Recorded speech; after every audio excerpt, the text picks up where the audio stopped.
देवी संध्या,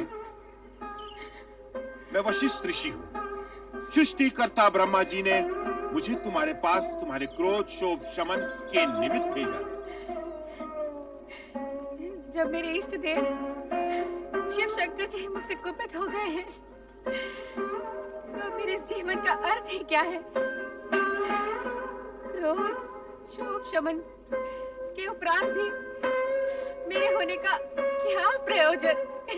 तुम्हारी प्रश्न पहली में ही तुम्हारा उत्तर भी है, अर्थात इष्ट देव शिव शंकर जी का कोप यदि तुम्हारा दुख है तो उन्हीं की प्रशंसा से तुम्हारा सुख भी हो सकता है।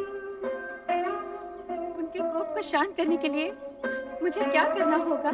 देवादिदेव शिव शंकर जी की तपस्या। शिव शंकर जी अकेले ही धर्म अर्थ काम मोक्ष के आदि कारण है, आदि सृष्टा है, अद्वितीय है, पुरुषोत्तम है। उनसे तुम्हें सब कुछ मिल जाएगा। ओम नमः शिवाय इस मंत्र का जाप तब तक करती रहो जब तक शिव जी स्वयं प्रकट होकर तुम्हारा उद्धार करने के लिए बाध्य न हो जाए। मैं अवश्य करूंगी। अपने चित्त में ऐसा शुभ उद्देश्य लेकर तुम देवादिदेव शिव शंकर जी का चिंतन करो कि वो तुमसे प्रसन्न होकर स्वयं तुम्हें तुम्हारा अभिष्ट फल प्रदान करे। आपके मार्गदर्शन के लिए मैं अत्यंत आभारी हूँ। आपके आदेशानुसार शिव आराधना करके देवाधिदेव शिव शंकर जी को मैं अवश्य प्रसन्न करूंगी।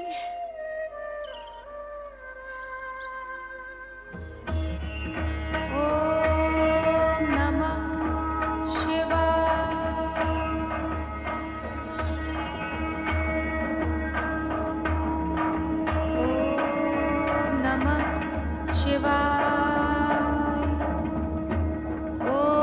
ओम नमः शिवाय।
वरदान मांगो।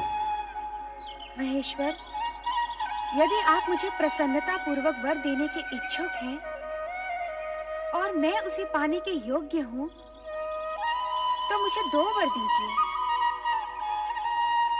पहला वर ये कि संसार में कोई भी प्राणी जन्म लेते ही काम से युक्त न हो। यौवनावस्था को प्राप्त होने के उपरांत ही उसमें कामेच्छा जागृत हो। तुम्हारा पहला वर मैंने तुम्हें दे दिया देवी। अब अपनी दूसरी इच्छा प्रकट करो। मेरी दूसरी इच्छा यही है प्रभु कि यही मेरी अंतिम इच्छा हो। तात्पर्य? आप मुझे इस दूषित देह से मुक्ति दीजिए प्रभु। उसके उपरांत आप मुझे एक नया जन्म दें, जिसमें एक ऐसे महामात्र से मेरा विवाह हो जिसके संदर्भ से मेरा नाम भी एक ऋतु के रूप में जाना जाए। तथास्तु। किंतु अब मेरे लिए क्या आज्ञा है भगवान? इस पर्वत के नीचे चंद्रभागा नदी के तट पर स्थित तपस आश्रम में मेघा ऋषि 12 वर्षों तक चलने वाले महायज्ञ का अनुष्ठान कर रहे हैं। तुम वहां निडर होकर जाओ, तुम्हें कोई नहीं देख सकेगा। तदुपरांत तुम्हारे मन में जिस पुरुष को पति रूप में पाने की इच्छा है, उसे हृदय में धारण किए अपने शरीर को यज्ञ की आहुति बनाकर अग्नि में होम देना। फिर वही अग्नि तुम्हारी जननी भी होगी, अर्थात तुम्हें एक नया जन्म मिलेगा।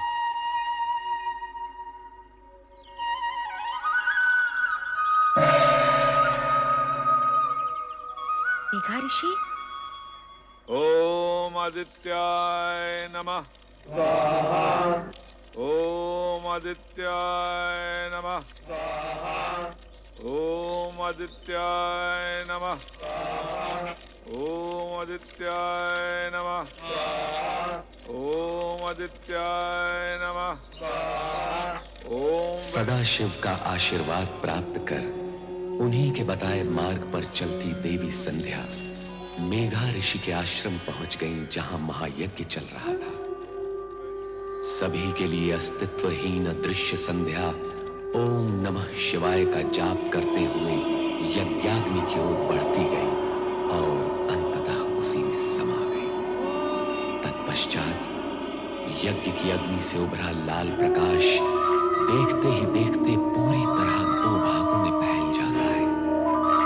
इस प्रकार संध्या का अस्तित्व 2 भागों में बंट गया, प्रातः संध्या और सायं संध्या। प्रातः संध्या देवताओं की आराधना के लिए और सायं संध्या पितरों के आह्वान के लिए।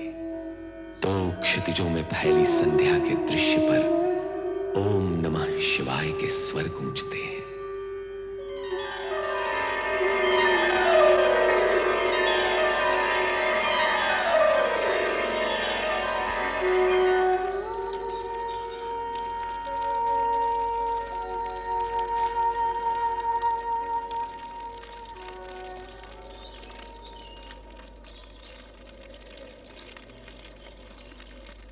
कौन है ये? कौन नारी है ये? प्रणाम ऋषिवर। कौन मायावी हो तुम? इस पवित्र अग्नि से प्रकट होने की धृष्टता तुमने कैसे की? क्यों की? क्या प्रयोजन है तुम्हारा? उत्तर दो। मैं आपकी पुत्री हूँ पितृवर, आपके आशीर्वाद की आकांक्षिणी हूँ। धर्म, नीति, मर्यादा और व्यवहार के नाते मैं तुम्हारे प्रणाम और चरण स्पर्श के लिए तुम्हें दीर्घायु और सदैव प्रसन्न रहने का आशीर्वाद तो दे सकता हूँ, किंतु अकारण पितृत्व का अधिकार नहीं दे सकता। भला तुम मेरी पुत्री और मैं तुम्हारा पिता कैसे हुआ? भगवान शिव की अनुकंपा और कृपा के कारण ही यह संबंध स्थापित हुआ है पितृश्रेष्ठ। कल्याणी, बार बार मुझे पिता संबोधित कर क्या तुम मेरे पितृ भाव की परीक्षा ले रही हो? आप त्रिकालदर्शी हैं। आपको इस सत्य का ज्ञान तो अवश्य होगा कि मैं कौन हूँ, और आपको ये भी ज्ञात होगा कि आपकी परीक्षा लेने की क्षमता मुझ में नहीं है। हाँ भागे, क्या तू हमारे ज्ञान और जप तप को चुनौती देने आई है? नहीं पितृवर, नहीं। पुत्री अपने पिता के प्रति ये दुष्टता कैसे कर सकती है? फिर वही प्रलाप, पुत्री पुत्री पुत्री। कब, कहाँ और कैसे प्रमाणित हुआ कि तुम मेरी पुत्री हो? दुर्भाग्य है मेरा कि अपने पिता के सम्मुख उनकी पुत्री होना मुझे प्रमाणित करना पड़ रहा है। यदि आपकी आज्ञा हो तो मैं कुछ निवेदन करूं। करो, किंतु मुझे पिता और स्वयं को पुत्री ना कहते हो। यदि मैं आपके तन से उत्पन्न होती तो तनुजा कहलाती, यदि मन से उत्पन्न होती तो मानसी कहलाती, किंतु मैं आपके उस पुण्य से उत्पन्न हुई हूँ जो शिव की आराधना के प्रतिफल में आपका अधिकार है पितृवर। मैं पुण्यजा हूँ पितृवर। शिव आराधना के पुण्य से प्रतिफल में प्राप्त पुत्री को इतना कुछ ज्ञान है, और फल की प्राप्ति करने वाले पिता को इस विषय में कुछ भी ज्ञान नहीं। यह आश्चर्यजनक है, अद्भुत है। यदि ये सत्य होता तो स्वयं शिव भगवान इसकी पुष्टि करते, स्वयं निर्णायक होते, किंतु ऐसा नहीं। अब ऐसा ही होगा। हे देवों के देव, मुझे उबारो, मेरी रक्षा करो। ऋषिवर की पुत्री बनाकर जो सम्मान आपने मुझे दिया, ऋषि के सम्मुख उसे स्वीकृति से प्रामाणिक करो। दया करो भोलेनाथ, कृपा करो। हे देवों के देव महादेव, मुझ पर दया करो, कृपा करो मुझ पर, मेरी सुनो, मुझ पर कृपा करो देव। हे महेश्वर, मुझे दर्शन दो। देवों के देव महादेव, मुझ पर कृपा करो। हे भोलेनाथ, मुझ पर कृपा करो। हे महेश्वर, मुझे दर्शन दो। हे भोलेनाथ, मुझ पर कृपा करो, मुझे दर्शन दो। मेरी सुनो, हे भोलेनाथ, मुझे दर्शन दो, मुझ पर कृपा करो। हे देव, मुझे दर्शन दो। भोलेनाथ, मुझे दर्शन दो। हे देवों के देव महेश्वर, मुझे दर्शन दो, मुझे दर्शन दो देव।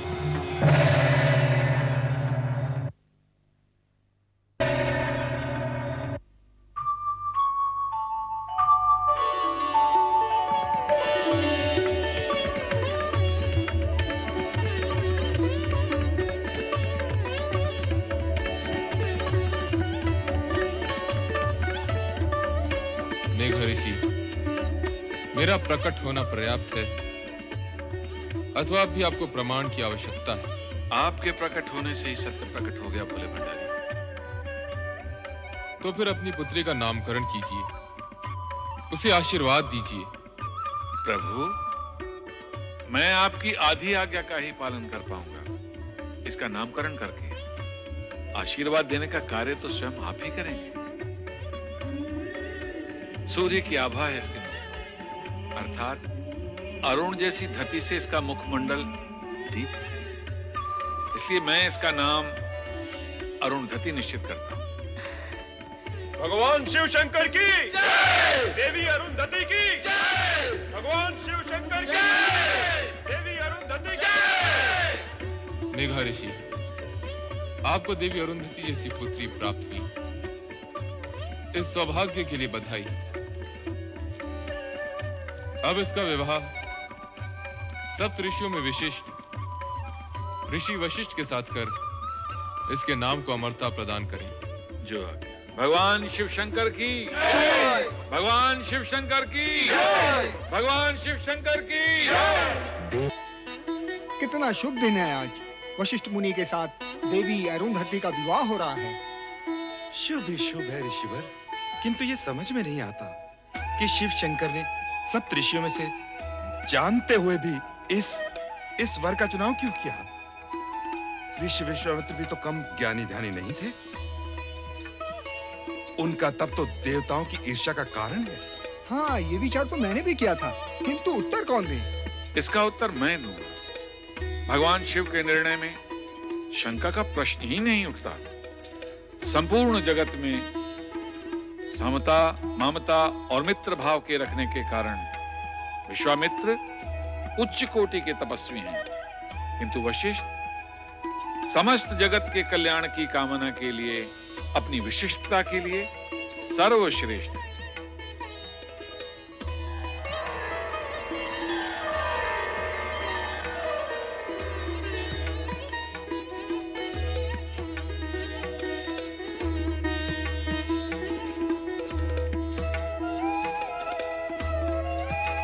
हे प्रभु, इस शुभ घड़ी में आपके आगमन की हम व्यग्रता से प्रतीक्षा कर रहे थे। ऋषिवर, पुत्री अरुंधति को मंडप में लाइए।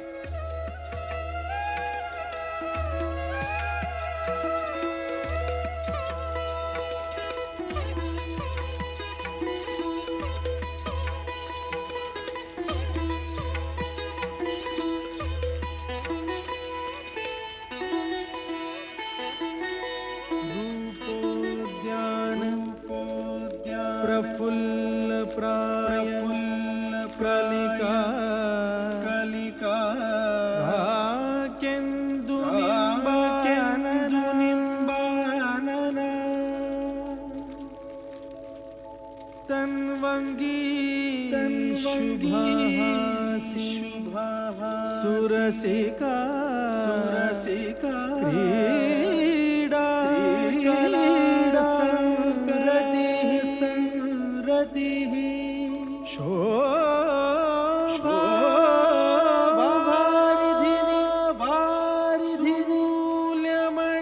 मूल्यमणि लावण्यलीलामयी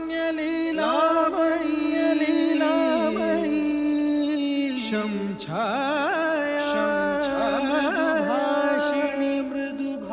मृगदृगी भूयात् सदा गलम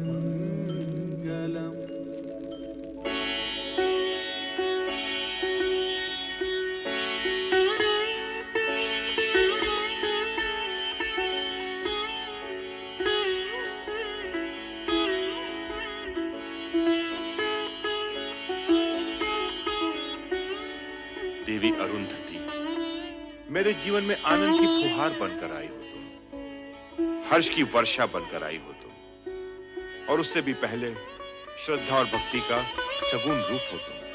वो रूप पाने के लिए जो कष्ट तुमने सहे हैं, उनका वर्णन करना असख्य है।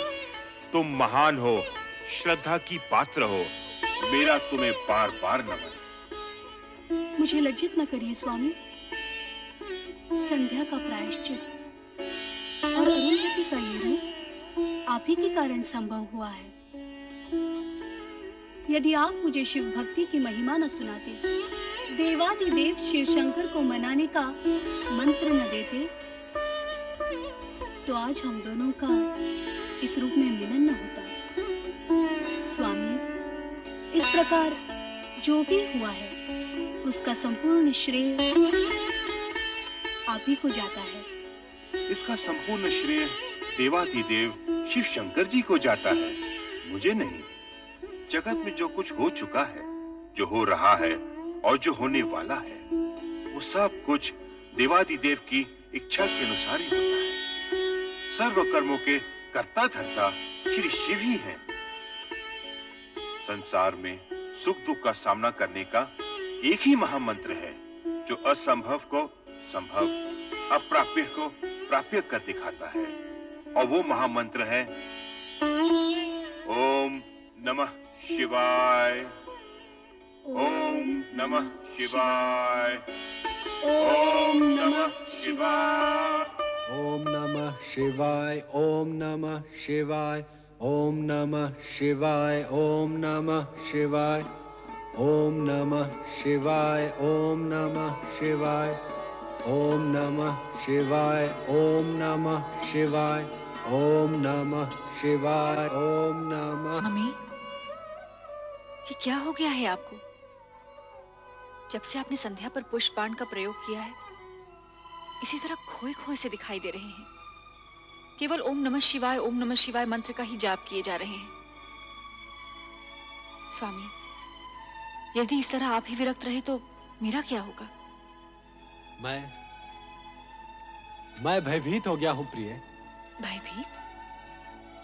किंतु किस कारण? मैंने संध्या पे जो पुष्प बाण का प्रयोग किया था, उसके परिणाम से तो तुम भली भांति परिचित हो। कहीं ऐसा ना हो कि इस परिणाम का प्रकोप मुझे भुगतना पड़े। नहीं स्वामी, आपने तो केवल अपने कर्तव्य का पालन किया है, और कर्तव्य भावना से ऊंचा होता है। निसंदेह ये कोई अपराध नहीं है। परंतु रति, यदि भविष्य में कोई ऐसी अमंगल घटना घटित हो गई तो क्या होगा? नारायण नारायण। पुष्पधनवा भ्राता कामदेव, मुझे देखकर इस प्रकार आंखें चुराकर कहां भाग रहे हो? और देवी रति कहां अदृश्य हो गई? प्रणाम देवर्षि। नारायण नारायण। मैं तो तुम्हारा भ्राता हूँ कामदेव। मुझे देवर्षि का सम्मान देकर लज्जित न करो। सम्मान तो आपको देना ही चाहिए। अच्छा, अब मुझे प्रस्थान के लिए आज्ञा दीजिए। अरे भाग कर रहे हो भ्राता? मेरी पूरी बात तो सुन लो। आज्ञा कीजिए भ्राताश्री। अपने पुष्प बाणों से विचलित करके तुमने संध्या का तो कल्याण कर ही दिया। नारायण नारायण। कल्याण? वो कैसे? देवर्षि, ऐसा प्रतीत होता है कि संध्या पे किए इस प्रयोग का मुझे प्रायश्चित करना होगा। नहीं कामदेव, तुम्हारे इस पुष्प बाण के प्रयोग से संध्या का यज्ञ में पुनर्जन्म हुआ है। इस प्रकार संसार को 2 संध्याएं प्राप्त हुई हैं, एक प्रातः संध्या और एक सायं संध्या। आपके कहने का तात्पर्य ये है कि संध्या की रचना में मेरा भी योगदान है? निश्चित ही। केवल इतना ही नहीं, संध्या महासती अरुंधति के रूप में महर्षि वशिष्ठ की पत्नी बन गई है। भ्राता, अब अपने पुष्प बाणों का प्रयोग किस पर करने की सोच रहे हो? देवर्षि, मुझे ये चिंता सताए जा रही है कि कहीं मेरे पुष्प बाणों के प्रयोग से किसी का अनर्थ ना हो जाए। अर्थात ये कि अब मैं अपने पुष्प बाणों का प्रयोग सोच समझ कर करूंगा, जिससे भविष्य में मैं किसी विपदा में न उलझूं। भ्राता, व्यर्थ की चिंता न करो। वर्तमान तो उज्जवल है ही, और भविष्य चराचरपति शिवशंकर के अधीन है, और यही सनातन सत्य है। मेरी बात मानो। परमपिता ब्रह्मा ने जो तुम पर दायित्व सौंपा है, उसे अपना कर्तव्य मान पुष्प बाणों का उचित समय पर उपयोग करते चलो। यही तुम्हारा धर्म है और कर्म भी। नारायण नारायण। ओम नमः शिवाय। ओम नमः शिवाय। परमपिता ब्रह्मदेव की जय हो। ओम नमः शिवाय। आओ नारद, तुम्हारा स्वागत है पुत्र। देवर्षि, इस बार क्या समस्या लेकर आए हैं? समस्या नहीं, मन में एक प्रश्न लेकर आपके दर्शन के लिए आया हूं मैं परमपिता। तुम तो स्वयं साक्षात प्रश्न हो। तुम्हारे आने का अर्थ है प्रश्न सन्मुख आ गया। पूछो, क्या पूछने के इच्छुक हो? मैं अभी भ्राता कामदेव से मिलकर आ रहा हूं। संध्या प्रकरण के पश्चात वे अत्यंत विचलित रहने लगे हैं। अब वे अपने पुष्प बाणों का उपयोग करने से भयभीत होते हैं। ये उचित ही है नारद।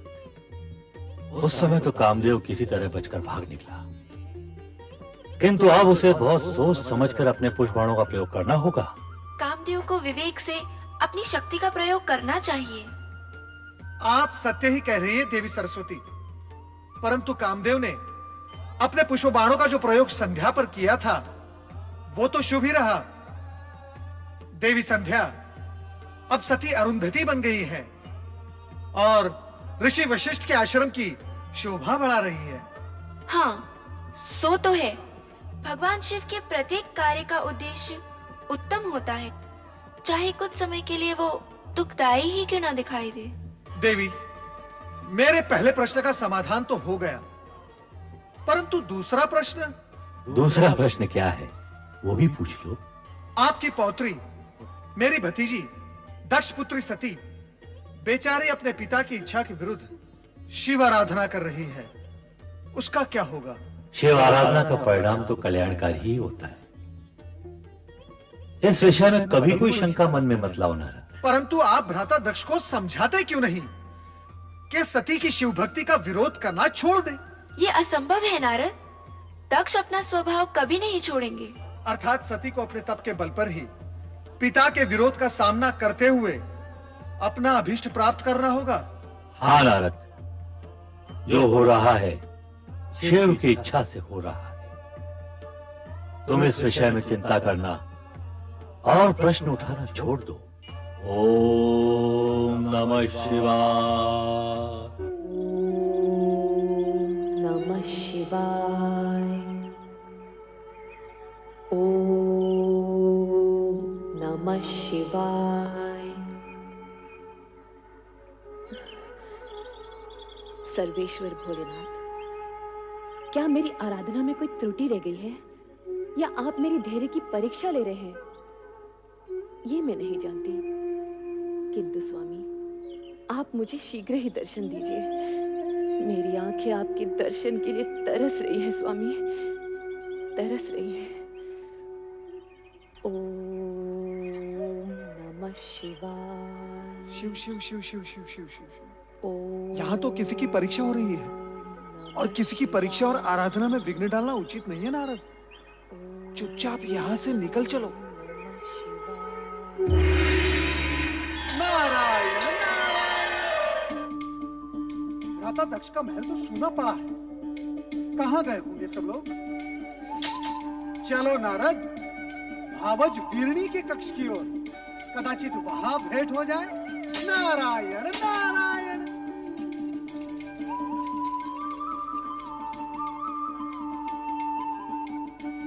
नारायण नारायण।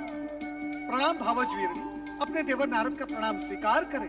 विराजिए देवर्षि। नारायण नारायण। मैं आपके लिए केवल देवर हूँ, देवर्षि नहीं। और ये क्या भावज, आप चिंता में डूबी हुई हैं? मुझे किस बात की चिंता है देवर जी? बस सती के बारे में सोच रही थी। सती? पता नहीं उसकी तपस्या कब सफल होगी। नारायण नारायण। भावज, सती तो शक्ति का अवतार है। शिव जी को उनकी प्रार्थना स्वीकार करनी ही होगी। अब उनकी प्रार्थना स्वीकार होने में अधिक समय नहीं लगेगा। सच कह रहे हैं देवर जी। क्या आपको अपने देवर से असत्य की अपेक्षा है? मैं तो असत्य से भागता रहता हूँ और भक्ति और जन कल्याण के मार्ग पर चलता रहता हूँ। ये क्या भावज, आप फिर सोच में डूब गई? क्या करूं? आपके भ्राता और मेरे स्वामी का रूखा व्यवहार देखकर तो कभी कभी भय लगता है। उनके रूखे व्यवहार की आपने अच्छी कही। उनका तो जन्म ही परमपिता ब्रह्मा जी के पैर के अंगूठे से हुआ है। वो तो हर भली वस्तु को ठोकर मारने की सोचते रहते हैं। नारायण नारायण। और भगवान शिव जी का नाम लेते ही वो शिव शिव शिव शिव।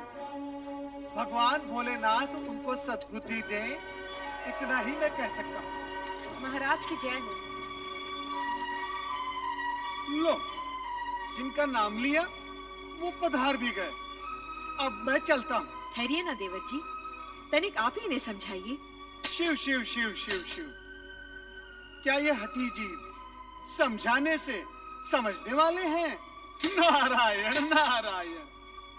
अरे नारद जी, आप? नारायण नारायण। भ्राता नारद कहिए ना भैया। आपके मुख से भ्राता शब्द सुनने के लिए ही तो मेरा आगमन यहाँ हुआ है। कहिए भ्राता नारद, कैसे हैं आप? तो चारों ओर भ्रमण करते रहते हैं। आपने हमारी शिव की धुन में खोई हुई बेटी को भी कहीं देखा होगा। अब आप ही बताइए, क्या एक राजकुमारी को ये पागलपन शोभा देता है? आप उसे समझाते क्यों नहीं कि वो ये बचपना छोड़ दे? अब वो विवाह के योग्य हो गई है। नारायण नारायण। वो विवाह के लिए ही तो शिव आराधना कर रही है। क्या आप इतना भी नहीं समझते? उसकी आराधना सफल होगी। भगवान भोलेनाथ के साथ उसका विवाह होगा। इसमें आपको संदेह क्यों हो रहा है? नारायण नारायण। नहीं, मैं ऐसा नहीं होने दूंगा। मैं ये अनर्थ नहीं होने दूंगा। नारायण नारायण। भावज, आप क्यों व्याकुल हो रही हैं? होगा वही जो भगवान शिव शंकर को स्वीकार होगा।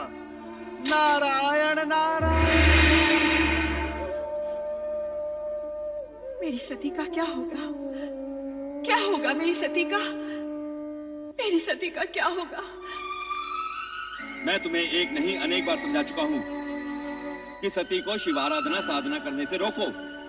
उसे समझाओ महारानी कि वो अपने मन में शिव के प्रति इतनी निष्ठा भक्ति जगाकर अनर्थ ना करे। जो स्वयं अपने होने का अर्थ जानने के प्रयास में लगा हो, वो कोई अनर्थ कैसे कर सकता है? और रही बात सती को शिव की आराधना उपासना करने से रोकने की, तो स्वामी, आराधना उपासना निष्ठा ये तो मन की भावनाएं होती हैं, और भावनाओं पर भला कोई कैसे अंकुश लगा सकता है? ये सब कहकर तुम हमारी अवज्ञा कर रही हो महारानी। मैं ऐसी धृष्टता कैसे कर सकती हूँ? धृष्टता? दृष्टता नहीं तो ये हमारी आज्ञा का पालन भी नहीं। महारानी, मां होने के नाते अपनी संतान का शुभ अशुभ सोचना तुम्हारा कर्तव्य है, तो पथ भ्रष्ट होने पर उसे उचित मार्ग दिखाना तुम्हारा धर्म भी है। आप संभवतः उचित कह रहे हैं स्वामी, परंतु हमारी सती ना तो कोई अशुभ कार्य कर रही है और ना ही वो पथभ्रष्ट हुई है। वो वही कर रही है जो उसके ज्ञान के अनुसार उचित है। तुम्हारा तात्पर्य है कि सती इस योग्य हो गई है कि उसे ज्ञान अज्ञान का बोध होने लगा है? नहीं महारानी, नहीं। तुम्हारी ये सब बातें बुद्धिमता का परिचय नहीं दे रही। मैं आपके समान बुद्धिमान नहीं स्वामी, किंतु इतनी बुद्धिहीन भी नहीं कि तुम्हारी बुद्धिमता के दर्शन तो इसी सत्य में हो रहे महारानी कि अपनी अन्य युवा कन्याओं की अपेक्षा तुम्हें केवल सती की चिंता अधिक रहती है। तुम्हारी ममता, नेह, स्नेह सती के प्रति अधिक है। ये आपका भ्रम है स्वामी, सत्य नहीं। शरीर को अपने प्रत्येक अंग से एक सा मोह होता है। पुष्पमाला को अपने प्रत्येक पुष्प से एक सा स्नेह होता है। मुझे भी अपनी हर संतान से एक सा। शब्दों को उपमाओं द्वारा अलंकृत करने की योग्यता तो तुमने है, ये मैं जानता हूँ महारानी, परंतु क्या तुम मुझे ये बताओगी कि सती के लिए शिव आराधना ही क्यों आवश्यक है? मैं कहता हूँ कि शिव की अपेक्षा श्री हरि विष्णु जी की आराधना भी तो हो सकती है। हो सकती है, परंतु केवल श्री हरि विष्णु की आराधना करने वाला शिव जी का प्रिय भक्त नहीं हो सकता। उसी प्रकार शिव जी की आराधना करने वाला श्री हरि विष्णु का परम भक्त नहीं हो सकता। श्री हरि विष्णु और शिव जी दोनों ही एक दूसरे के पूरक हैं।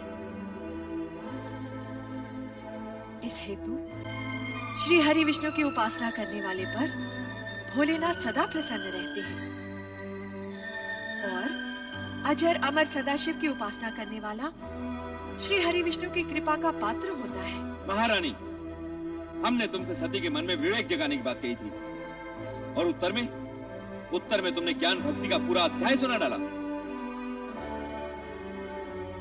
परंतु एक सत्य ध्यान पूर्वक सुन लो महारानी कि हम सती की शिव भक्ति का विरोध करते हैं और करते रहेंगे। हम उसका गुणगान कभी नहीं सुन सकते। हमें शिव से घृणा है, घृणा।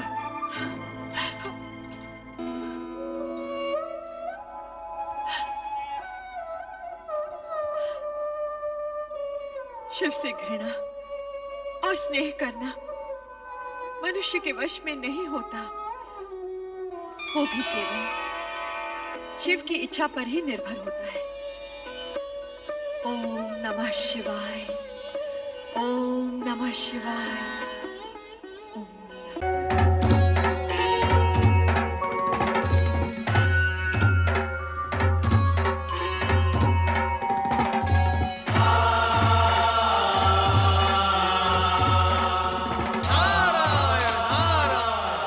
देवादिदेव सदाशिव के चरणों में नारद का प्रणाम।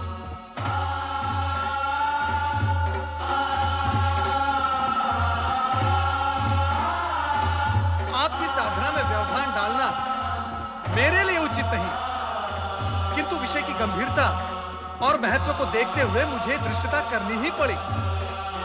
देवर्षि, जब आप स्वयं कह रहे हैं कि विषय महत्वपूर्ण और गंभीर है, तो आपने जो किया वो धृष्टता कैसे?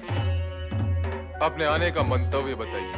प्रभु, दक्षपुत्री देवी सती अत्यधिक व्याकुल और पीड़ित हैं। मुझसे उनकी यह दशा देखी नहीं गई और मैं आपके चरणों में चला आया। उनकी पीड़ा का कारण?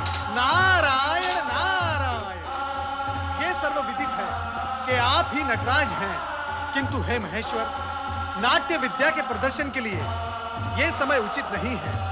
सब कुछ जानते हुए भी आपका अनभिज्ञ होने का नाटक देवी सती के कष्ट में और भी वृद्धि करेगा।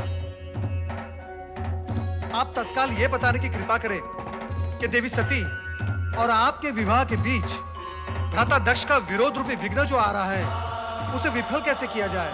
उसका उपाय क्या है? किसी भी प्रकार की दुविधा की स्थिति में नंदाव्रती कन्याओं की कामना पूर्ति का सर्वोत्तम उपाय है। हे देवऋषि, अब ये मत पूछ बैठेगा कि नंदाव्रत क्या है। हे देवेश्वर, आश्चर्य है, सृष्टि का भार स्वयं पर लिए हुए भी आप विनोदपूर्ण वार्तालाप कैसे कर लेते हैं? नारायण नारायण। देवी सती की आराधना का परिणाम क्या निकलेगा, यह जानना मेरे लिए तो असंभव है। किंतु हे महेश्वर, आपकी लीला आप ही जाने।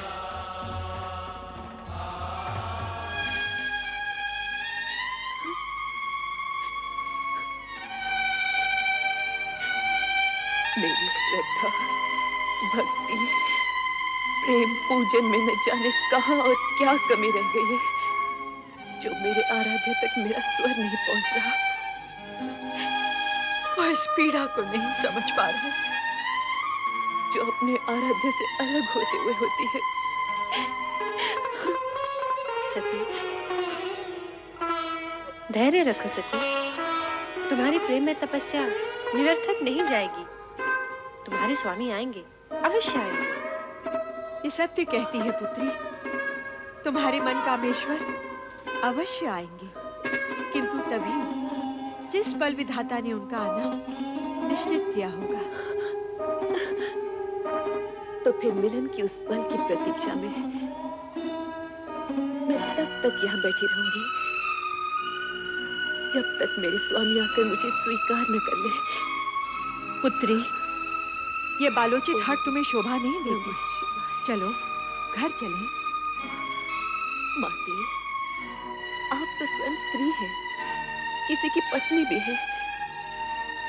आप भी मेरी विरह जनित व्याकुलता को नहीं समझ पा रही।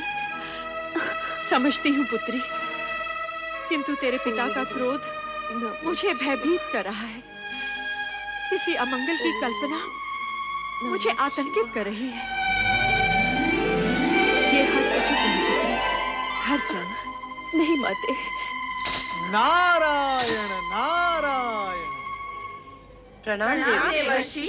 मंगल हो देवियों, मंगल हो। देवी सती, आपके लिए देवाधिदेव भोलेनाथ शिवशंकर का एक संदेश है। शीघ्र सुनाइए देवर्षि। आपके और उनके विवाह के बीच जो बाधाएं आ रही हैं, उनके लिए नंदाव्रत करना आपके लिए उत्तम रहेगा। नंदाव्रत? हाँ, मनचाहा पति पाने की दिशा में नंदाव्रत एक सिद्ध उपाय है। यही महेश्वर का कथन है। देवियों, चाहे तो आप भी इसका प्रयोग कर सकती हैं। नारायण नारायण। शीघ्र बताइए ना देवर्षि, इस व्रत को करने का विधि विधान क्या है? तुम लोगों को ठिठोली सुन रही है और मेरे यहाँ प्राण जा रहे हैं। माते, कृपया आप घर के लिए प्रस्थान करें और नटखट बहनों को भी अपने संग ले जाएं। किंतु हमें भी तो व्रत की विधि सीखनी है ना माते। हमें भी तो सीखनी है। जैसी तुम्हारी इच्छा पुत्री। कल्याण हो। शीघ्र बताइए देवर्षि, व्रत की विधि क्या है? बताइए देवर्षि। नारायण नारायण। व्रत की बात शांति पूर्वक सुननी होगी। देवियों, इतनी उतावली मत बनो। मैं आपको व्रत की विधि अवश्य बताऊंगा, परंतु आप सबको मेरी एक बात माननी होगी। वो क्या देवर्षि? सबसे पहले देवी सती नंदाव्रत करेंगी और इनका व्रत पूर्ण होने तक आप सब इनकी हृदयपूर्वक सहायता करेंगे और व्रत की विधि का इन्हें स्मरण कराते रहेंगे, क्योंकि ये व्रत 1 वर्ष में पूर्ण होगा और 1 वर्ष तक तिथियों के अनुक्रम से विविध सामग्रियों से आपको भगवान महेश्वर का पूजन एवं स्मरण करना होगा। जागरण के साथ साथ उपवास भी करना होगा। अन्य विधियां आपकी बहनों को मैं अवगत करवा दूंगा, ये आपको स्मरण कराती रहेंगी। मुझ पर आपने जो उपकार किया है, उसके लिए मैं सदा आभारी रहूंगी देवर्षि।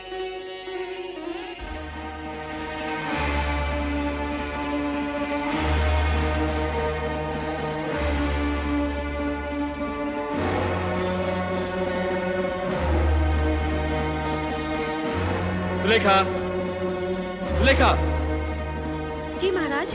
तुम्हारी स्वामी कहाँ गई हैं? वो नदी स्नान को गई है महाराज। नदी स्नान? वो भी इस कुबेला में? नहीं नहीं, कदाचित वे राजकुमारी सती के साथ हैं। वो तो वहाँ नित्य जाती ही है ना। स्वामी नहीं आ गए महाराज। ठीक है, तुम जा सकती हो। महारानी, सती कहाँ है? वो अपनी बहनों के साथ संध्या भ्रमण के लिए गई है। संध्या भ्रमण हाँ, या नदी भ्रमण? हम सभी नदी तट पर थे, मैं, सती और उसकी बहनें। परंतु महारानी, मेरी अन्य पुत्रियां और तुम तो आ गई हो। सती को अकेली कहां छोड़ आई? मैं जानता हूं महारानी कि सती वहां क्या कर रही होगी। वो वहां शिव नाम के खिलौने बनाकर उनके साथ खेल रही होगी। स्वामी, ऐसी बातें मुख पर न लाइए। शिव के प्रति सती की भावना को खेल न कहिए। महारानी, ये माना कि सती की आयु अभी उचित अनुचित का भेद करना नहीं जानती, परंतु तुम उसे प्रोत्साहन दे रही हो। तुम उसे जानबूझकर ऐसी दिशा की ओर जाने की अनुमति दे रही हो जहां दुख ही दुख है, कांटे ही कांटे हैं। स्वामी, यदि आप उसके पिता हैं, तो मैं उसकी माता हूँ। मैंने 9 महीने उसे गर्भ में रखा है, पालन पोषण करके बड़ा किया है। क्या मैं अपनी पुत्री को सुखी देखना नहीं चाहती? महारानी, यदि ऐसा होता तो तुम स्वप्न में भी अपनी पुत्री के लिए ऐसे पति के विषय में ना सोचती जो गृहस्थ धर्म का पालन करना ही नहीं जानता, जो पर्वत श्रृंखलाओं पर बैठा बभूति रमाए बागंबर लपेटे अपने भयंकर गणों के साथ योगियों जैसा जीवन व्यतीत कर रहा हो। ठीक है महारानी, ठीक है। मैं अभी इसी समय सती को बलपूर्वक यहाँ ले आता हूँ। नहीं स्वामी, नहीं। मैं आपसे हाथ जोड़कर विनती करती हूँ, विधाता के लिखे को चुनौती मत दीजिए। सती की साधना भंग करके पाप के भागी मत बनिए। आपका ये एकमात्र पाप आपके जीवन भर के पुण्यों का फल आपसे छीन लेगा। आप चिंता छोड़िए स्वामी, और परिस्थितियों की नौका को समय की धारा में छोड़कर निश्चिंत हो जाइए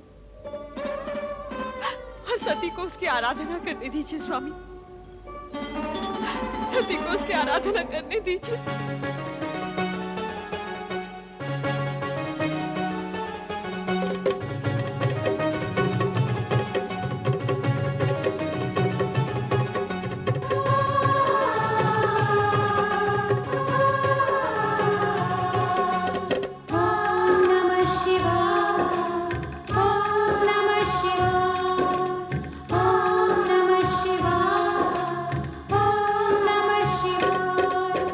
नंदा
सती,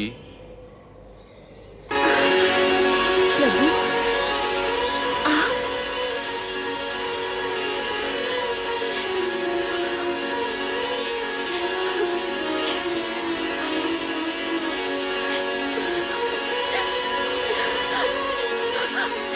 स्वामी, स्वामी, मैं आपके दर्शन पाके धन्य हो गई स्वामी। उठो दक्ष पिता।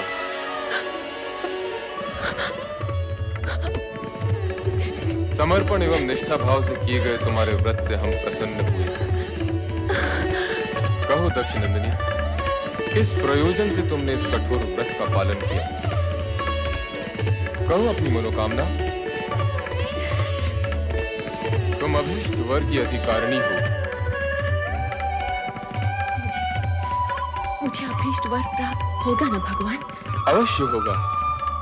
कहो दक्ष पुत्री, क्या इच्छा है? हे सर्वज्ञ सर्वव्यापी अंतर्यामी, मेरे मन का संज्ञान से छिपा नहीं। मैंने बाल्यकाल से पति रूप में आप ही की कामना की है।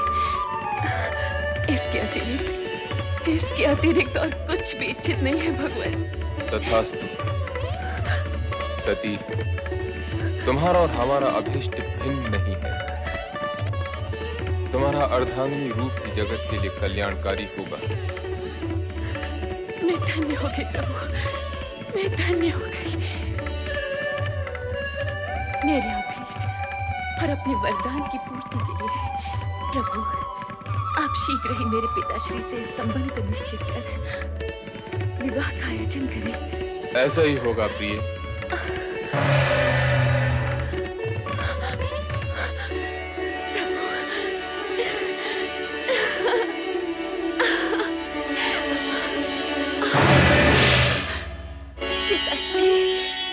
पिताश्री, मेरा व्रत सफल हो गया। पिताश्री, मेरी तपस्या सार्थक हुई।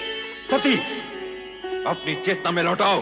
पिताश्री, मैं तो पूर्ण रूप से चेतन हूँ। मेरी साधना की सफलता ने तो मुझे और चेतन कर दिया है, मुझे और चेतन कर दिया है पिताश्री। सती, प्रलाप बंद करो। अब तो आलाप आरंभ हुआ है पिताश्री। आलाप, दिव्य सुर और मधुर झंकार से पूर्ण आलाप। भगवान शिव ने मुझे अर्धांगिनी स्वीकार करने का वरदान दिया है पिताश्री। मुझे वरदान दिया है, मुझे वरदान दिया है। वरदान? तुम्हें अर्धांगिनी बनाने का? क्या उस भस्म लिप्त देव को हम अपना जामाता बनाएंगे? कदापि नहीं, कदापि नहीं सती। हम ये वरदान फलित नहीं होने देंगे, नहीं होने देंगे।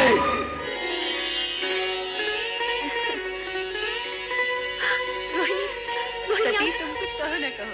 तुम्हारे खिले खिले मुख की एक एक रेखा ये उद्घोष कर रही है कि तुम्हें तुम्हारा मनमीत मिल गया है। जल्दी बताओ ना सती, नंदा व्रत का प्रयोग तो सफल हुआ? शीघ्र बताओ ना सती, फिर हम भी अपने मनचाहे पति को पाने का प्रयास आरंभ करें। हाँ, मेरा व्रत सफल हो गया है। मेरे आराध्य ने मुझे दर्शन दिए और कहा वे शीघ्र ही मुझे पत्नी रूप में वरण करेंगे। परंतु सती, पिताश्री इस विवाह के विरुद्ध हैं। कहीं ऐसा ना हो। शिव जी का वचन मिथ्या नहीं होता बहन। जब संपूर्ण ब्रह्मांड उन्हें सत्यम, शिवम, सुंदरम के रूप में मानता है, तब उनके मुख से निकले वचन असत्य हो ही नहीं सकते।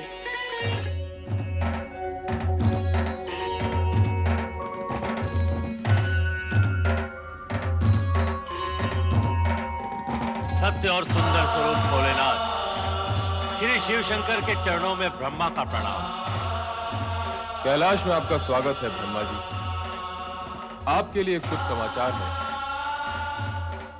दक्ष पुत्री और आपकी पौत्री की तपस्या से प्रसन्न होकर मैंने उसे अपनी पत्नी बनाने का वचन दे दिया है। अपने और मेरे बीच इस नवीन संबंध के जुड़ने की सूचना देकर आपने मेरा मन प्रसन्न कर दिया प्रभु। मैं आपका अति आभारी हूं। इतना अधिक भी प्रसन्न मत होइए ब्रह्मा जी। कहीं ऐसा ना हो कि आपकी प्रसन्नता आप तक ही सीमित रह जाए।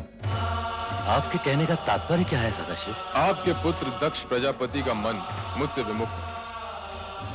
इस विवाह के लिए उनसे स्वीकृति लेना अब आपका ही उत्तरदायित्व है। आप निश्चिंत रहिए शिवशंकर जी, वैसा ही होगा जैसे आपकी इच्छा है। आपने मेरी पौत्री को अपनी जीवन संगनी के रूप में स्वीकार करके मुझे और सती दोनों को कृतार्थ किया है। मैं पुत्र दक्ष से स्वयं अनुरोध करूंगा और मुझे पूर्ण विश्वास है कि वो इस अनुरोध को आज्ञा मानकर इस विवाह के लिए अपनी स्वीकृति दे देंगे। नहीं, कभी नहीं। मैं अपनी पुत्री का विवाह उस बैरागी औघड़ शिव से कभी नहीं करूंगा।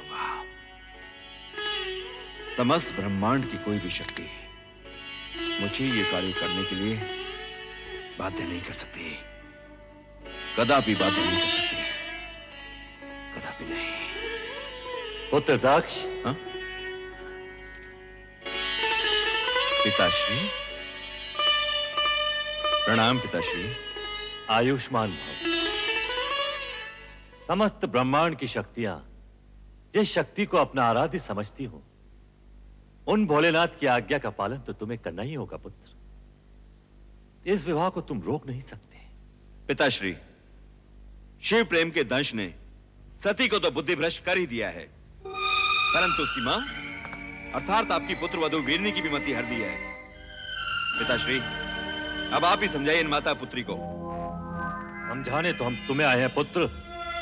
इस विवाह में बाधक मत बनो, इसे हमारी भी आज्ञा समझो। ये आप कह रहे हैं पिताश्री? हाँ, ये हम कह रहे हैं। ये जानते हुए भी कि राजकुल में जन्मी पली बढ़ी आपकी पौत्री को इस विवाह से केवल कष्ट ही कष्ट होने वाले हैं। तुम्हारा ये सोचना सर्वथा अनुचित है दक्ष। तुम तो एक राजा, मात्र एक राजा। संसार के समस्त राजघरानों की वैभव संपदा को यदि तुम एक पलड़े में डाल दोगे, तब भी भगवान शिव के वैभव और उनकी गरिमा का पलड़ा उससे कहीं अधिक भारी होगा। परमपिता, यदि आपका कहा मान भी लिया जाए तो भी विधि के अनुसार मुझे सती की अन्य बहनों का विवाह पहले करना होगा। उसका विवाह तो तभी हो सकता है जब मैं तुम्हारा अभिप्राय समझता हूं, परंतु सती आदिशक्ति का अवतार है और शिव सती का विवाह विधाता का अटल विधान है। तुम्हारी इच्छा हो या न हो, तुम इसे रोक नहीं पाओगे। मेरा कहा मानो और सहर्ष इस विवाह के लिए स्वीकृति दे दो। स्वीकृति दे दो पुत्र।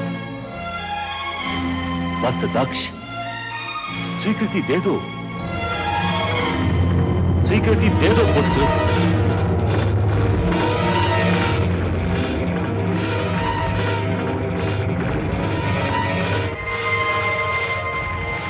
जैसी आपकी आज्ञा पिताश्री।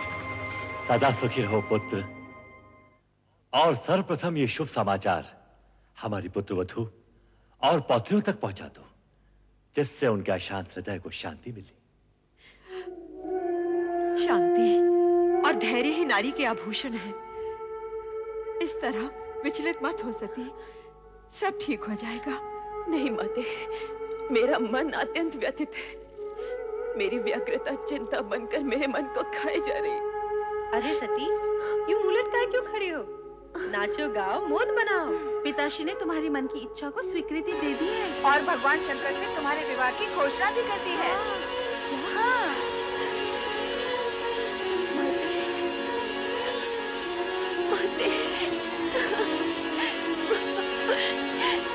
ये क्या सती, जब तुम्हारी तपस्या का फल मिला तो तुम रो रही हो?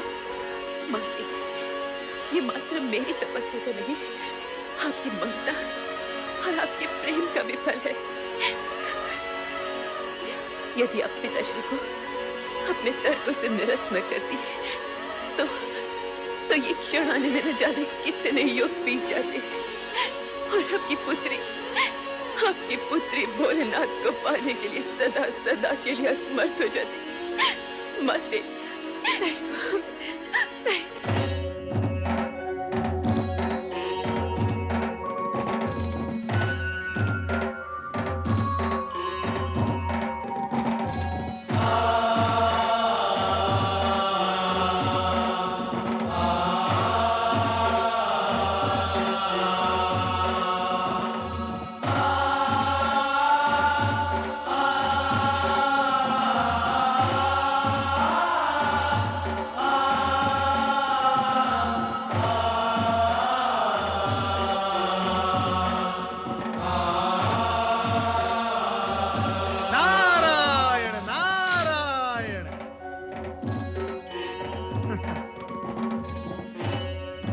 महादेव, क्या हुआ?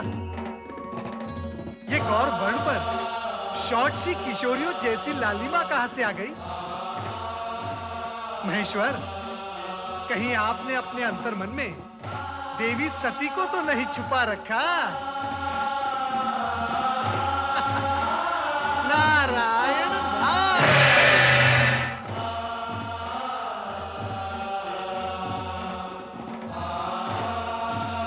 देवादिदेव महादेव के चरणों में मिला।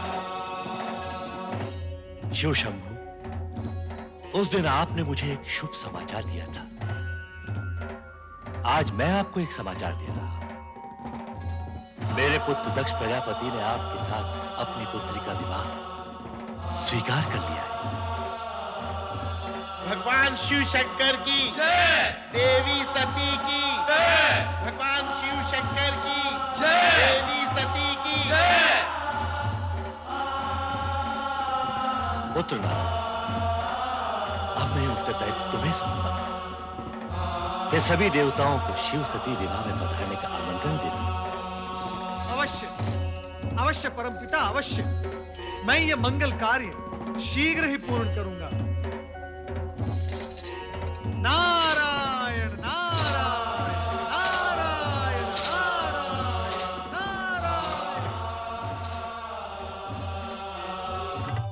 ओम नमो भगवते वासुदेवाय। हे जगदीश्वर, हे भक्तवत्सल, इस अकिंचन नारद का प्रणाम स्वीकार हो। तुम्हारा मंगल हो नारद, कहो कैसे आना हुआ? परम पिता ब्रह्मा जी के आदेशानुसार मैं आपको शिव सती विवाह के लिए निमंत्रित करने आया हूँ। धन्य हो गए हम, यह सुनकर अति आनंद हुआ। प्रभु, सर्वत्र आनंद और हर्षोल्लास का वातावरण छाया हुआ है, परंतु आशंका ये भी है कि विवाह उपरांत ससुर जामाता अर्थात राजा दक्ष और देवादिदेव शिवशंकर के संबंधों में सुधार आएगा या नहीं? जीव या पदार्थ कोई भी हो, बड़ी कठिनाई से अपना स्वभाव छोड़ता है। अब विधाता के विधान गर्भ में क्या छिपा है, यह तो समय आने पर ही ज्ञात होगा। हे सर्वज्ञ, हे अंतर्यामी, सब कुछ जानते हुए भी आप अनभिज्ञ बन रहे हैं। यदि मैं आपसे पूछूं, इस शेष शैया पर देवी महालक्ष्मी कब विराजेंगी, तो क्या तब भी आप यही कहेंगे? विधाता जाने। नारद, सत्य तो यह है कि घटनाक्रम में कुछ नवीन मोड़ आने वाले हैं। उनके बाद ही देवी लक्ष्मी का आगमन संभव है। इस समय का घटनाक्रम ये कहता है कि हम शिव सती, पुरुष और प्रकृति के अद्भुत मिलन का आनंद मनाएं। नारायण नारायण।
मैं अपनी पुत्री को वधू वेश में देखकर आ रही हूँ।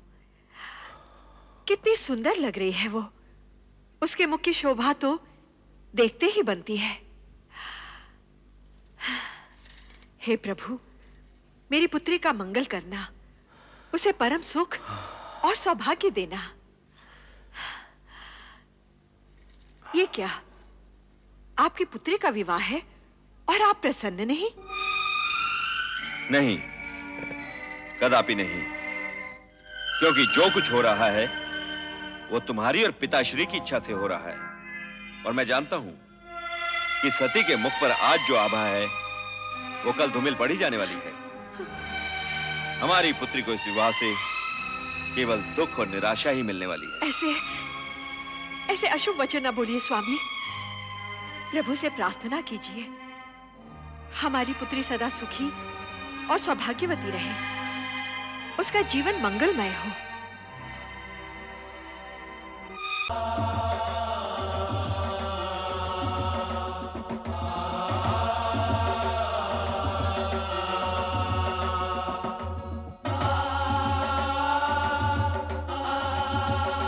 नारायण नारायण। हे त्रिपुरारी, वर वेश में तो आप इतने मोहक लग रहे हैं कि भ्राता दक्ष की अन्य कन्याओं को देवी सती के भाग्य से ईर्ष्या होने लगेगी। दक्ष प्रजापति के भ्राता होने के नाते आपको उनके अन्य कन्याओं की चिंता भी अधिक रहती है। नारायण नारायण। वो क्या है प्रभु, मैं और परमपिता ब्रह्मा वर और वधू दोनों ही पक्षों से संबंधित हैं। इसीलिए एक पांव यहाँ और एक पांव वहां। श्रीहरि, यदि कुपित न हो तो एक प्रश्न पूछूं? नारद, भक्तों से कुपित होने का तात्पर्य यह है हमसे हमारे भक्त वत्सल संबोधन का छिन जाना। कहो, क्या कहना चाहते हो? प्रभु, आज महेश्वर भी अपना योगी रूप त्याग कर सांसारिक बनने की दिशा में उन्मुख हैं। श्री हरि, आपको सांसारिक रूप में देखने के लिए देवी महालक्ष्मी को और कितनी प्रतीक्षा करनी होगी? नारद, हर घटना का पता हमसे अधिक ब्रह्मा जी को रहता है। आप इन्हीं से पूछिए। अवश्य प्रभु, अवश्य। परमपिता ब्रह्मा, कृपया ये बताएं, निकट भविष्य में किसका विवाह होगा? कौन वर होगा, कौन वधू? पुत्र नारद, जो हो रहा है उसे देखो और आनंदित रहो। तुम भविष्य की चिंता में उलझकर इस सत्य और सुंदर वर्तमान के सुखद क्षणों को मत गंवाओ।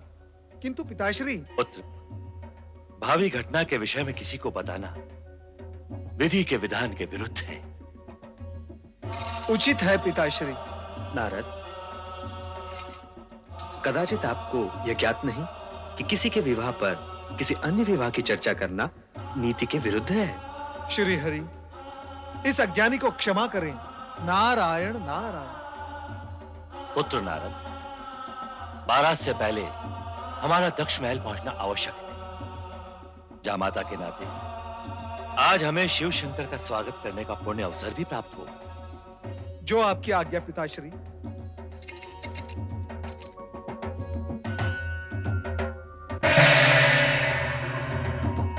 प्रभु, शुभ घड़ी बीती जा रही है, आइए प्रस्थान करें।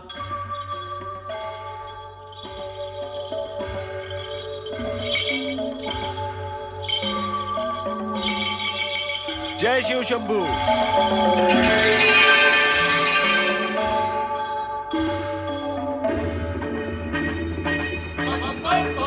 हर हर महादेव, हर हर महादेव, हर हर महादेव, हर हर महादेव, बम बम भोले, बम बम भोले, बम बम भोले, बम बम भोले, हर हर महादेव, हर हर महादेव, हर हर महादेव, बम बम भोले, बम बम भोले, हर हर महादेव, हर हर महादेव, हर हर महादेव। बधाई हो महाराज दक्ष प्रजापति। पुत्री सती के वधू बनने की आपको बहुत बहुत बधाई हो। आज राजा दक्ष का वो स्वप्न पूरा हुआ है जो किसी कन्या के जन्म के साथ माता पिता के लाइनों में जन्म लेता है। महाराज जी ने अपनी कन्या के लिए वर चुना भी तो कैसा, जिसका तीनों लोकों में कोई पर्याय नहीं।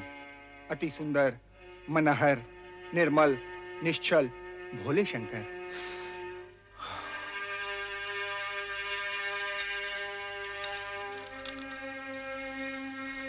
सती के पति के रूप में उन्हें पाकर आपका जीवन यथार्थ में पावन हो गया राजन। आपके मन की गति इस समय स्थिर ही नहीं होगी। हाँ, हमारे मन की गति इस समय स्थिर नहीं है श्रीमान।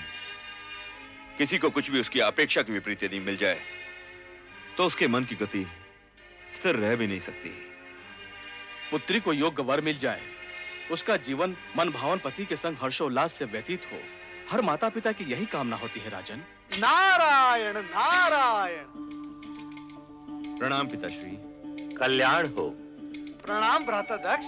प्रणाम। नारद जी, हम तो समझे थे कि आप वर की ओर से विवाह में सम्मिलित होंगे। नारायण नारायण। भ्राता दक्ष, मैं पिता की आज्ञाकारी संतान हूँ। जब पिताश्री शिव जी के साथी होने के नाते वर यात्रा की निकासी में गए तो मैं इनके पीछे पीछे चला गया, और अब आपके पिताश्री होने के नाते बारात के स्वागत हेतु जब यहाँ पधारे तो मैं इनके साथ यहाँ चला आया। परंतु जिस समय बारात यहाँ होगी उस समय किस ओर रहोगे नारद जी? नारायण नारायण। पिताश्री पिताश्री, बारात आ गई है। पधारिए पधारिए भ्राताश्री, पधारिए।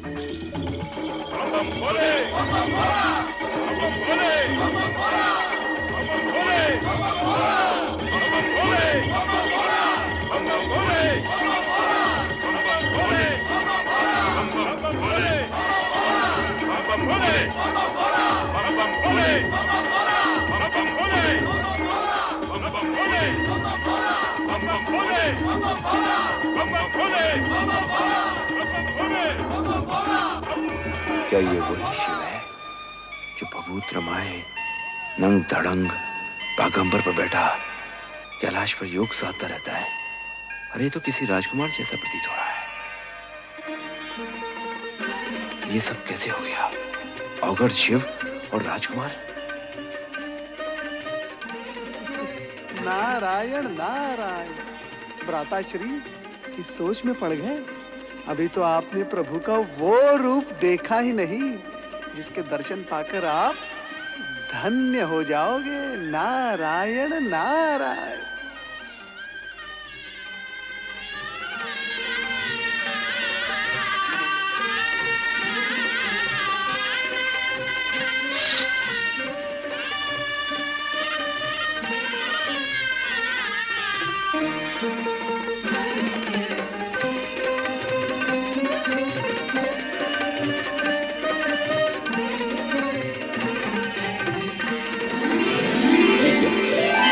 पंचमुखी शंकर, कहीं मेरी आंखें धोखा तो नहीं खा रही? मैं स्वप्न तो नहीं देख रहा? नहीं। भ्राता दक्ष, आपका मुख श्वेत गणों से भर उठा है। आप भयभीत से लग रहे हैं। नारद, अति सुंदर है? आप कुछ कहना चाहते हैं? वो नारायण नारायण।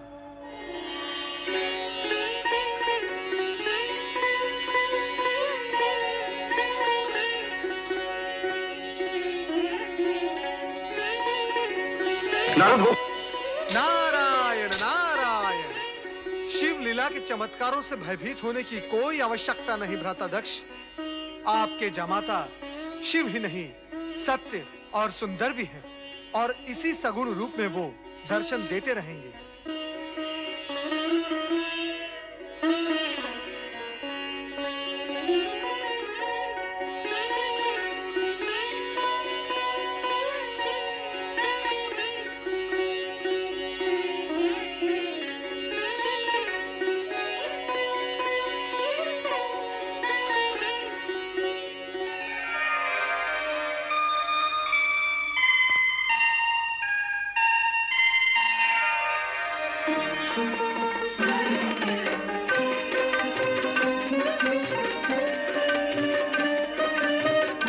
आइए, पधारिए।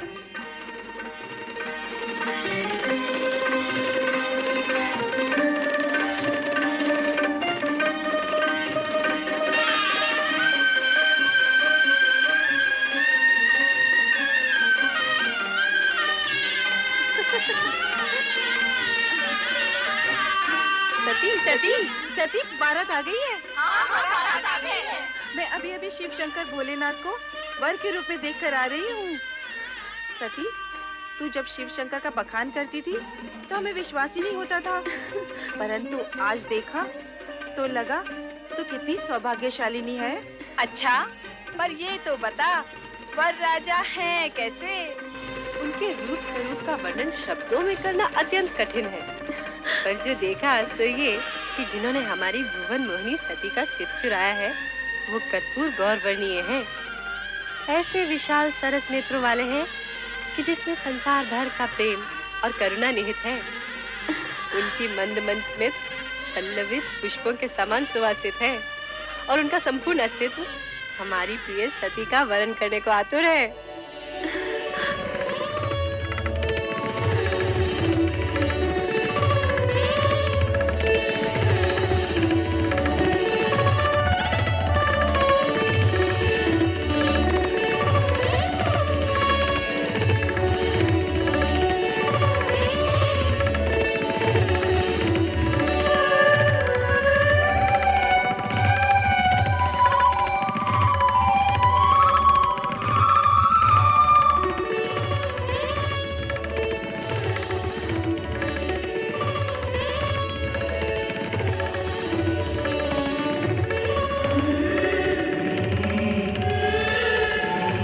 पुत्र दक्ष, सौभाग्य आकांक्षिणी सती को विवाह मंडप में बुलवाइए।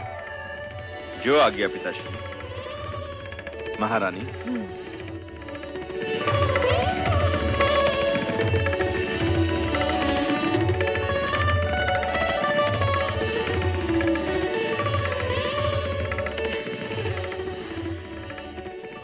बेटी सती, अब वो क्षण आ गया है जिस क्षण भाग्यशालिनी सौभाग्यशालिनी बन जाती है। आओ बेटी।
शिव शंकर,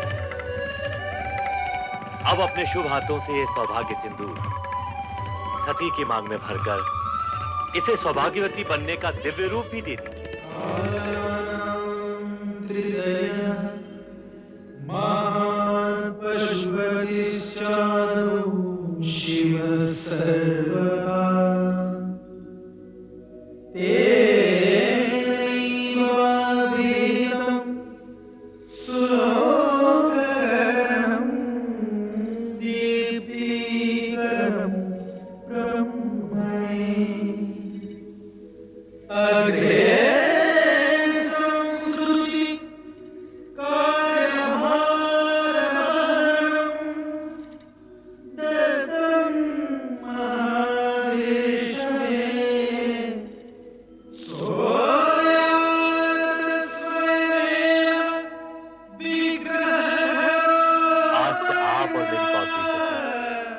पत्नी हुए। धन्य हो शिव सती का ये मिलन मंगलमय हो। बोलो शिव सती की जय। शिव सती की जय। शिव सती की जय।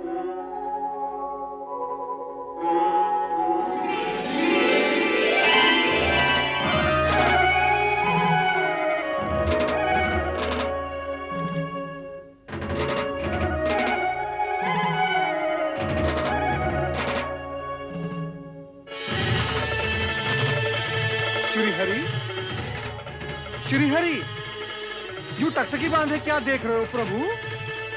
देख रहा हूं शिव सती की एक रूपता को जो चिरंतन है, शाश्वत है। सारी तैयारियां हो चुकी हैं पिताश्री, यदि आप कहें तो। नारायण नारायण। भ्राता दक्ष, आप बधाई के पात्र हैं। आपकी दक्षता में अतिथियों के मान सम्मान की व्यवस्था इतनी सुंदर थी कि 3 दिन कैसे व्यतीत हो गए आभास ही नहीं हुआ। धन्यवाद। सचमुच ये 3 दिन तो 3 पलों के समान व्यतीत हुए। दक्ष, जितने मनहर आपके जमाता शिव हैं, उतना ही सुंदर रहा आपका आतिथ्य सत्कार। सत्य है जगदीश्वर, आपका कथन पूर्ण रूप से सत्य है। अब आपका क्या विचार है प्रभु? विचार? कैसा विचार देव ऋषि? यही कि दक्ष प्रजापति का आतिथ्य कुछ दिन और स्वीकार करे तो कैसा रहेगा? नारद, तुम तो दक्ष प्रजापति के भ्राता होने के नाते घराती भी हो और शिव की बारात में आए हो तो बाराती भी। परंतु किसी भी बारात का 3 दिन से अधिक वधु के पिता गृह में रुकना मर्यादा के विरुद्ध है। हम इसी समय ब्रह्मा जी से अनुरोध करेंगे कि वे बारात विदाई की तैयारी करें। चलो नारद। ब्रह्मदेव, आपसे अनुरोध है कि सती के पितामह होने के नाते अपनी पुत्री को जामाता शिव के साथ विदा करने का उपक्रम करें। श्रीहरि, हमने आपके अनुरोध से पहले ही बारात विदाई का आदेश दे दिया है। पुत्र दक्ष, देखो अब इस कार्य में और अधिक विलंब नहीं होना चाहिए। पिताश्री, यूं तो पुत्री सती की विदाई का पूर्ण प्रबंध किया जा चुका है, परंतु मैं स्वयं जाकर देखता हूं। श्रीहरि, शिव शक्ति का यह युगल युग युगांतर तक सर्वश्रेष्ठ रहेगा।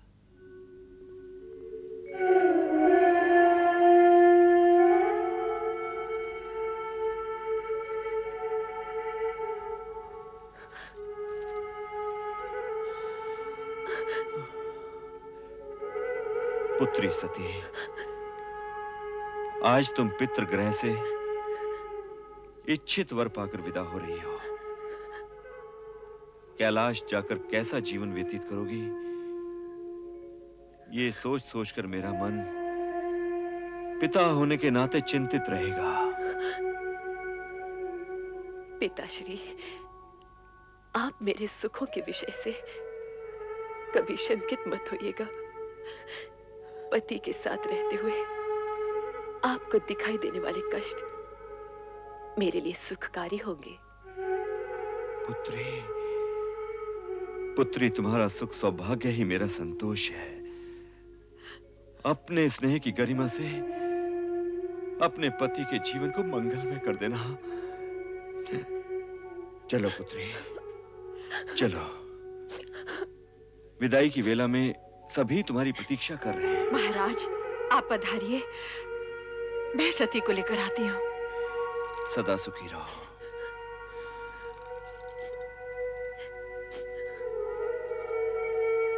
बहन, तुम्हारी मनोकामना पूर्ण हुई, इसका हमें हर्ष है, किंतु तुम्हारे वियोग का दुख भी है। कैलाश जाके हमें भूल न जाना। रोहिणी, रोहिणी, तुम तो सभी सदा मेरे मन में रहोगी। तेरे बिना ये प्रांगण बहुत सूना सूना लगेगा सती।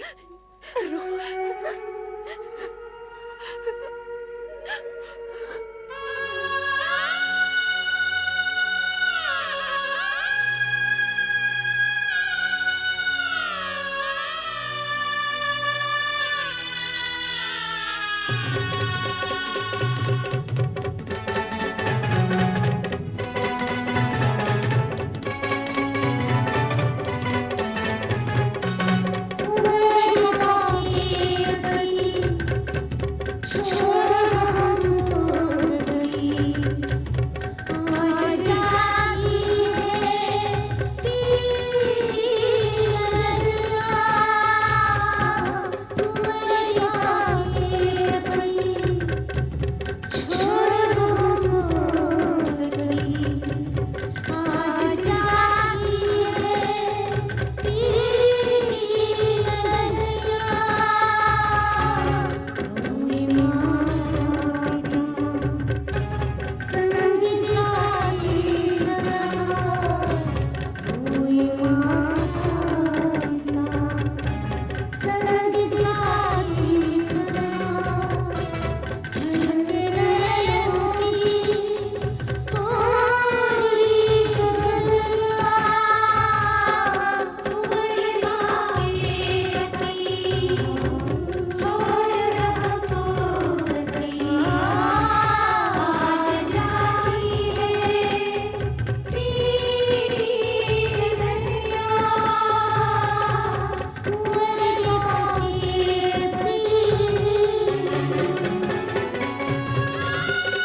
की, माता सती की, भगवान शिव शंकर की, माता सती की, भगवान शिव शंकर की।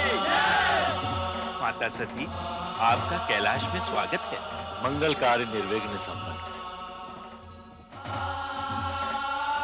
अब हमें आज्ञा दें शिवशंकर। ब्रह्मदेव, आपकी इच्छा के अनुसार मुझे गृहस्थ पदभार भी वहन करना पड़ रहा है। अब तो आप प्रसन्न हैं। महेश्वर, आपने ऐसा करके संसार के लिए पति पत्नी का वो आदर्श प्रस्तुत किया है जो सृष्टि प्रसार और नर नारी संबंधी मर्यादा के लिए अति आवश्यक है। श्री हरि विष्णु, भूत, वर्तमान और भविष्य सभी निश्चित है। जो हो गया है, जो हो रहा है और जो होने वाला है, सभी में जगत का कल्याण ही निहित है। सती कैलाश जाकर सुखी रहेगी।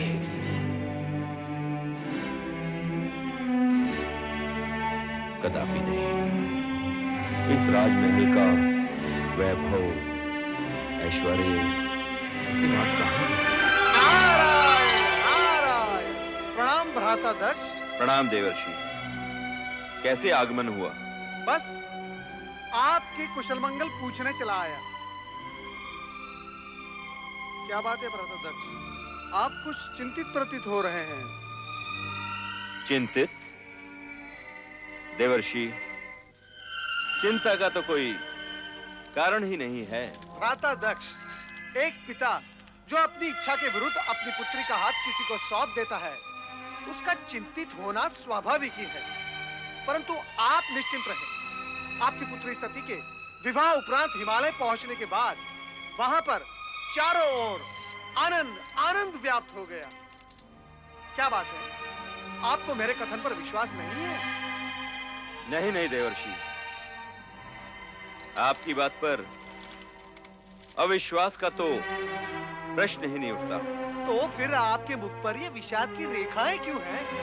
देवर्षि, यदि मैं ये मान भी लूं कि आपका कथन सत्य है, तो मैं ये सोच रहा हूं कि ये आनंद कितनी देर तक टिक पाएगा। नारायण नारायण, मैं आपका अभिप्राय समझा नहीं। देवर्षि, विवाह के बाद कुछ दिनों तक सती अपने उस औघड़ भभूतधारी पति के साथ आनंद मनाएगी, परंतु जब कैलाश में गिरते हुए हिमकणों के थपेड़े सहेगी, तो उसे हमारे इस राजमहल में बिताए हुए सुख का स्मरण होगा, और तब वो पछताएगी। यही कहना चाहते ना भ्राताश्री?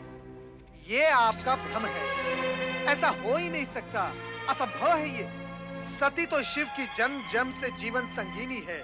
शिव के होते हुए सती को पश्चाताप हो ही नहीं सकता।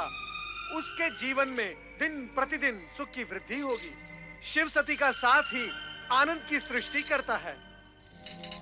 नारायण नारायण, क्या मुझसे कोई अपराध हुआ है भ्राताश्री, जो आप मुझे रुष्ट होकर देख रहे हैं? कहीं शिव ने लिखा पढ़ाकर तो नहीं तुझे मेरे पास भेजा है? नारायण नारायण, शिव के प्रति ऐसी अपमानजनक भाषा मैं सुन नहीं सकता भ्राताश्री। मैं स्वयं अपनी इच्छा से यहाँ आया हूँ आपको वो शुभ संदेश सुनाने। अब मैं जा रहा हूँ। नारायण ना। इतनी सी बात का इतना बुरा मान गए देवर्षि? हमने तो तुम्हें शिव के बारे में कुछ नहीं कहा, परंतु कहना चाहे तो हम भी बहुत कुछ कह सकते हैं। नारायण नारायण, आप बहुत कुछ कह सकते हैं, परंतु मैं कुछ सुनना नहीं चाहता। भगवान शिव आपका कल्याण करे। नारायण नारायण।